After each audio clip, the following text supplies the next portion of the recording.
শ্লোক 10 ব্রহ্মণ্যাধায় কর্মাণি সঙ্গং তক্তা করতি যপ লিপ্যতে ন স্পাতেন পদ্মপত্রমিবাম্ভসা।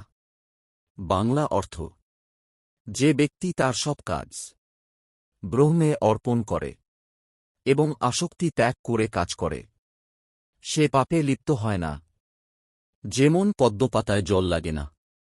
সংক্ষিপ্ত শিক্ষা: কাজ, আসক্তি, পবিত্রতা, ফল ছেড়ে দাও।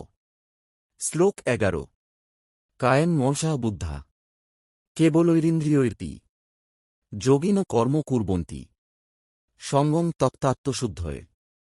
বাংলা অর্থ: যোগীরা শরীর, মন, বুদ্ধি এবং ইন্দ্রিয় দিয়ে কাজ করেন, কিন্তু আসক্তি ছেড়ে আত্মশুদ্ধির জন্য।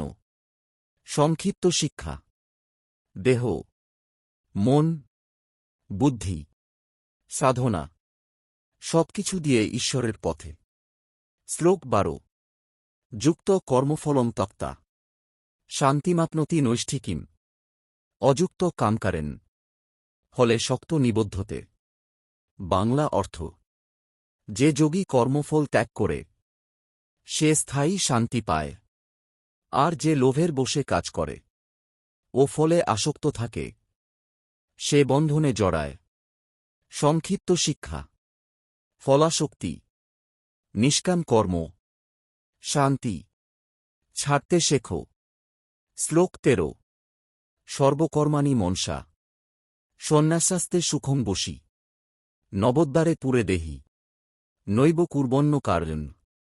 বাংলা অর্থ: যিনি মনে মনে সব কর্ম ত্যাগ করেছেন, যিনি সংযমী, তিনি সুখে বাস করেন এই দেহনগরে, কিন্তু নিজে কিছু করেন না, কাউকে করানো না। সংক্ষিপ্ত শিক্ষা: দেহ যন্ত্র, আত্মা সাক্ষী, ভেতরে ত্যাগী আসল। শ্লোক 14 ন কর্তৃত্বং ন কর্মাণি লোকস্য সৃজতি প্রভু ন কর্মফল সংযোগং স্বভাবস্তু প্রবর্ততে। বাংলা অর্থ: ভগবান মানুষের কর্তৃত্ববোধ, কর্ম বা কর্মফলের সঙ্গে যোগ কিছুই সৃষ্টি করেন না, সবকিছুই চলে মানুষের নিজস্ব স্বভাব অনুযায়ী। সংক্ষিপ্ত শিক্ষা: দোষ দেব না ঈশ্বরে, দায়িত্ব নাও নিজে, তুমি নিজের ভবিষ্যৎ গড়ো। শ্লোক 15 নাদত্তে কস্যচিৎ পাপং নচৈব সুকৃতং বিভুক অজ্ঞানেরাবৃতং জ্ঞানং তেন মুহ্যন্তি জন্তব। বাংলা অর্থ: ভগবান কারো পাপ নেন না, কারো পুণ্য নেন না।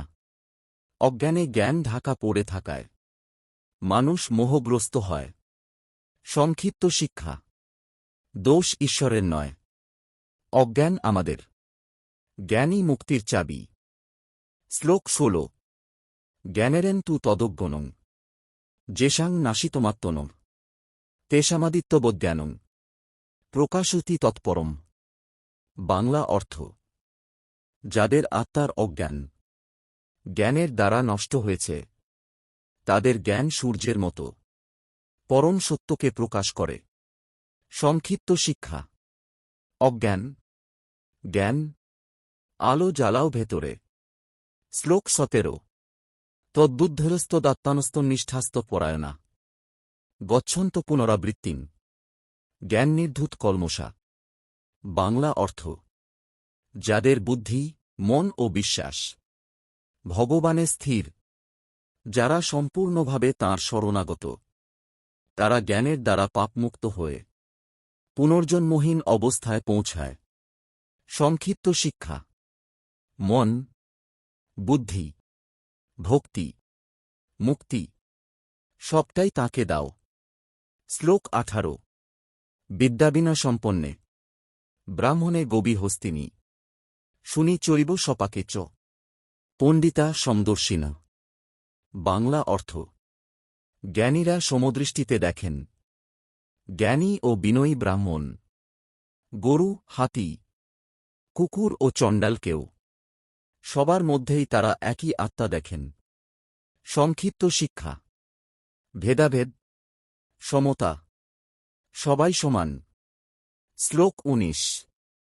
ইহৈব তৈর্জিত সর্ব যেষাং সাম্যে স্থিতং মনন্ত নির্দোষং হি সমং ব্রহ্ম তস্মাৎ ব্রহ্মণীতে স্থিতা। বাংলা অর্থ: যাদের মন সমতায় স্থির, তারা এই জীবনেই জন্মমৃত্যু জয় করে। কারণ ব্রহ্ম নির্দোষ ও সমান, তাই তারা ব্রহ্মে স্থিত। সংক্ষিপ্ত শিক্ষা: সমতা, শান্তি, মুক্তি, সুখদুঃখে সম থাকো। শ্লোক ২০। ন প্রহৃষ্যেৎ প্রিয়ং প্রাপ্য নোদ্বিজেত প্রাপ্য চাপ্রিয়ম স্থিত বুদ্ধির সম্মূঢ় ব্রহ্মবিদ ব্রহ্মণি স্থিত। বাংলা অর্থ: প্রিয় জিনিস পেলে সে খুব আনন্দিত হয় না, অপ্রিয় পেলে বিচলিত হয় না। যার বুদ্ধি স্থির, মোহমুক্ত, সে ব্রহ্মজ্ঞানী ও ব্রহ্মে স্থিত। সংক্ষিপ্ত শিক্ষা: অতিরিক্ত সুখ, অতিরিক্ত দুঃখ, সমতা, ভারসাম্য রাখো। শ্লোক ২১। বাহ্যস্পর্শেষ্য শক্তাত্মা বিন্দত্তাত্মনি যৎসুখম ব্রহ্মযোগ যুক্তাত্মা সুখক্ষরমশ্নুতে। বাংলা অর্থ: যে ব্যক্তি বাহ্য ভোগে আসক্ত নয়, সে নিজের আত্মার মধ্যেই সুখ খুঁজে পায়। ব্রহ্মযোগে যুক্ত ব্যক্তি অক্ষয় সুখ লাভ করে। সংক্ষিপ্ত শিক্ষা: বাইরের সুখ, ভেতরের সুখ, আত্মায় শান্তি,